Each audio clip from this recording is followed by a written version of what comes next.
Hello guys, it's me Prince. আজকে আমি আপনাদের দেখাবো কিভাবে মিসিং টেক্সট ডকুমেন্ট ফেরত আনবেন অ্যান্ড অনেকেরই ডেস্কটপের ইন্টারফেসের উপর রাইট ক্লিক করে নিউতে মাউস কার্সর রাখলে টেক্সট ডকুমেন্টটি শো করছে না। তো আজকে এই প্রবলেমটিরই সলিউশন দেখাবো। তো ফার্স্ট আমরা এখানে একটি ফাইল দেখতেছি, রিস্টোর টেক্সট ডকুমেন্ট। এই ফাইলটিতে যাব অ্যান্ড এই ফাইলটি ডাউনলোড লিঙ্ক আমার ডিসক্রিপশন বক্সে দেওয়া থাকবে।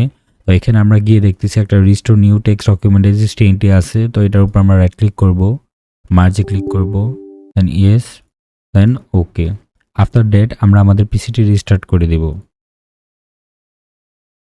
পিসিটি রিস্টার্ট করার পর আপনারা আপনাদের পিসির আবারও ডেস্কটপ ইন্টারফেসের উপর রাইট ক্লিক করবেন, নিউতে মাউস কার্সর রাখবেন, দেন দেখবেন এখানে টেক্সট ডকুমেন্টটি আবার আগের মতো শো করতেছে।